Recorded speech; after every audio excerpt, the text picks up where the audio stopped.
board meeting of Thursday, September 13th, 2018 to order. I, Squale Siem Na Sieya, we respectfully acknowledge that we are meeting on the traditional and ancestral lands of the Coast Salish people, where we live, learn, and play. Adoption of the agenda.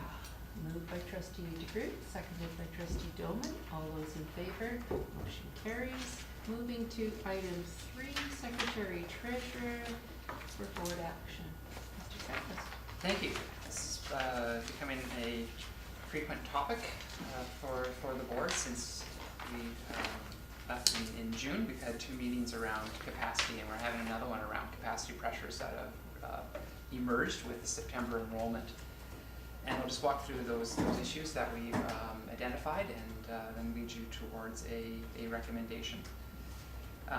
As we've been collecting the data on this is particularly related to our elementary schools, and applied the enrollment through our memorandum of agreement and former newly restored collective agreement language, we've identified some additional growth at some schools and some additional divisions that are putting some schools into space deficiencies. So I'll start with Crofton.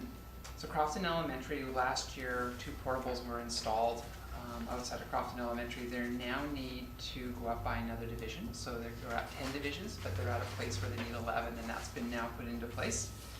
That 11th division can be accommodated in the multi-purpose room, so modifications are beginning to allow that to happen. Another option would have been to have put an additional portable onto the sport court, although I believe that was a very, very tight, not optimal solution. So we believe we have a solution in place for Crofton Elementary, but certainly for next year, this is going to be potentially another discussion. Maple Bay Elementary has grown from 15 to 16 divisions. And currently they had a classroom that was being used by before or after school care and a preschool provider. So we've had to serve notice to those providers that they can no longer use the room. The before and after school care are currently working with the school to see if they can come up with another solution for their services within the facility. But the preschool will be moving out of the building.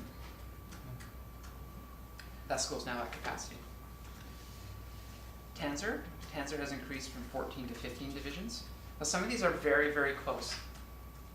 Understand when we apply the formulas, 1 or 2 students are often tipping us into the new division, but to be compliant, we have to put that division in. So 14 to 15 divisions. There's currently no space available at the school, and we're going to be making a recommendation that we purchase a portable, and I'll explain that when we get to the recommendation.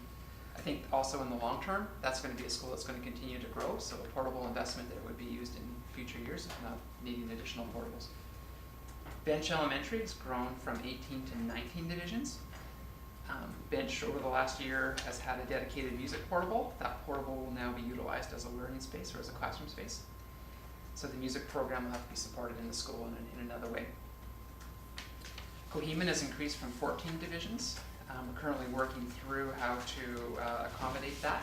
I can let the superintendent discuss those options if he wishes to, but we do believe we have a solution that will accommodate that 15 division with the least amount of disruption to the school.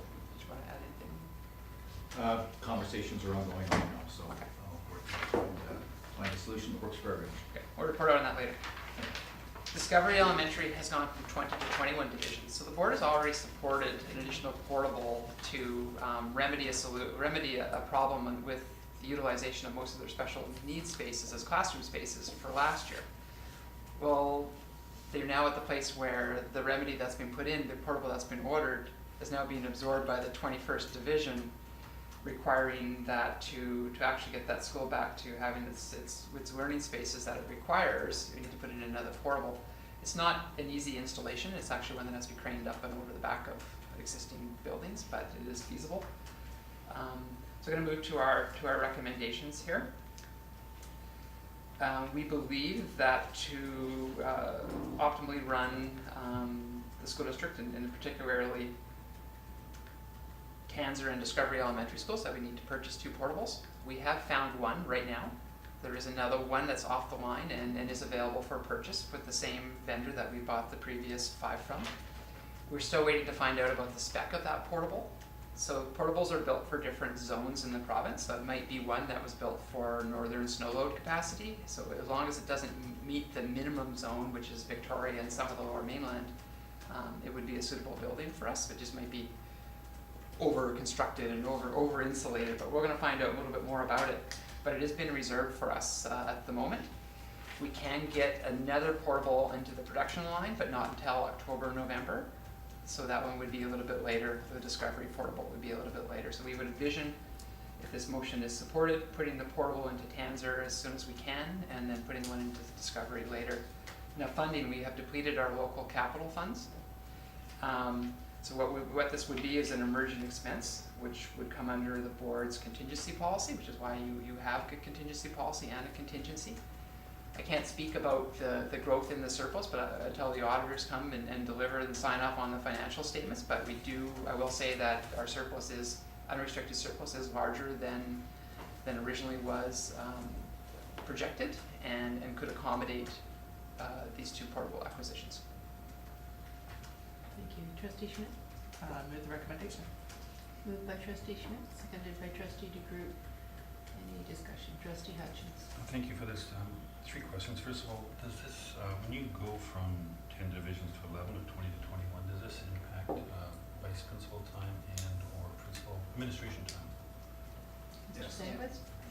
Well, it depends if it's population based. Some of the divisions are being increased because they're composition driven, which may not necessarily mean increased population, but others are due to population, so it depends on, but the formula for admin time is population driven, so it very well could have an effect.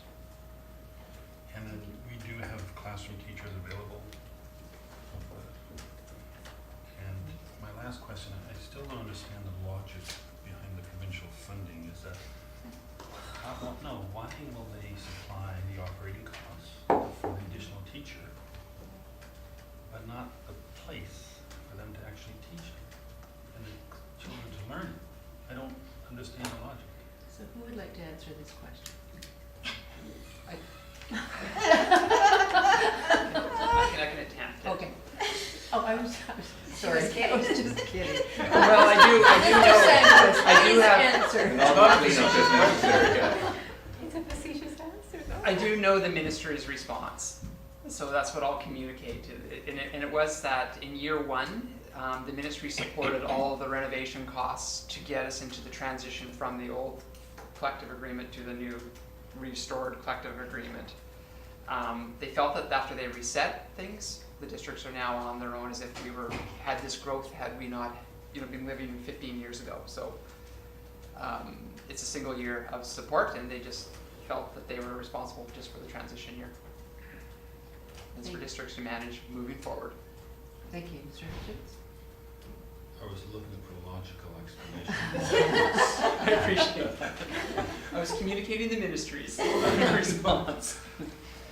So while we have not written many letters to the minister and ministry, I think perhaps we A might want to subsequent motion. entertain that. Trustee Schmidt? We know from the demographic study, or we knew back in November anyway from the demographic study that this was going to happen. The increased enrollment, yes. Yeah, and we kind of suspected we were going to be in this problem now, and this problem's only going to grow if the board of the day continues forward. Like how is that going to roll out, because the schools are jammed, and I don't know if we actually. I don't know. I don't remember. I should say back in November when we got that heads up, it was about to happen. Does the ministry know how much of a pinch we're in, and it's only getting worse? Mr. Sandquist? I believe the superintendent communicated that yesterday on a phone call. Now, the demographics report did project growth. It has happened faster than the report, so that's why we have been surprised and have been to you for additional portable space. With the numbers that we had in our projections that were relatively consistent with that report, didn't see this pinch happening this year. Thank you. Trustee DeGroot? I think the government has made it quite clear that they are willing, if there is capacity, to add on to schools. They just don't want to pay for portables. Mr. Sandquist or Mr. Allen, do you want to comment on that? One, unless, should I say not willing, that would be their preferred option. Mr. Allen? That would be their preferred option, however, it's not their decision, it's yours. And in conversations with the ministry yesterday, we can't wait for 5 or 6 years. 5 or 6 years for additions to schools. We have kids right now in space. And Trustee Schmidt is exactly correct, that's only going to continue over the next few years. And so a preferred solution and a realistic solution might be two different things. Thank you. Trustee Croft and then Trustee Hutchins. Well, is it not true that the ministry defines capacity as the entire district? It doesn't consider a single school at capacity as capacity if you've got a high school, right, that they can move into. And that's what we discovered this June, was it not? Could you clarify, please, Mr. Sandquist? They look at regional capacity, they're not concerned with what grade configuration is, they Yeah. look at space availability and expect that you fill all of your space to capacity before they add on. Thank you. Trustee Hutchins and then Trustee Schmidt. So in your preamble here, Tanzer does not have the space, so until they get a portable, where are those children being housed? The superintendent Mr. did that. They are in their multipurpose space at the moment. Thank you. And Trustee Discovery, are they also in the music room or something until this portable arrives in November? Well, they actually have 2 divisions in I think, not in optimal conditions, because we're still waiting for that original portable that was purchased in July to arrive, although it has been manufactured, it's just waiting to be delivered and installed. Thank you. Anything further, Mr. Allen? Question? They're in suboptimal spaces at the moment. Thank you. Trustee Schmidt? In the meantime, so I guess if the ministry's looking at it that way, then they see Salmonose Elementary and they see Charles Hoey and they see Duncan Primary, will they give money to utilize those buildings? Because I mean, if we're running a daycare in Salmonose, it must not be in too bad a shape. And, well, we wouldn't have Okay. small kids in a dangerous building, I guess. So I'm just wondering if those schools are gonna have to be looked at as reopened. That's a local, Mr. that's Sangha? that's a local decision of the board to make. I don't know that we would receive ministry funding for that. They would see those as being part of our capacity now, and like Mill Bay, we had to find a way to access funding to get that school back into condition. I think part of that question was, are they considered as part of school district capacity? Yes. Yes. They are. Thank you. Any further questions? Okay. Do we have a motion on the table? We have. Yeah, okay. So I'm gonna call the question. All those in favor? Motion carries unanimously. Madam Chair? Yes. Can I just look at the motion? I'd like to move that we ask the chair of the board to write to the ministry explaining our situation and challenge them about this arbitrary 1-year solution to funding the MOA. Okay, thank you. Moved by Trustee Hudgens, seconded by Trustee Schmidt. Any conversation on that motion? All those in favor? Motion carries. Anything further? Okay. Item 4, committees and outside organizations. A, appointments. We have 2 openings that people were to email me if they were interested. One is school liaison for Mill Bay, and I only received, thankfully, one response from Trustee DeGroot, so appoint her as our school trustee liaison. The second is the audit committee, and again, I only received one interested email, and that is Trustee DeGroot as well. So I will appoint her to the committee. Okay? Yes. All those in favor? Motion carries, okay. Moving to adjournment. Moved by trustee Fritz, seconded by trustee Schmidt. All those in favor? Motion carries. The end of the meeting. Thank you very much.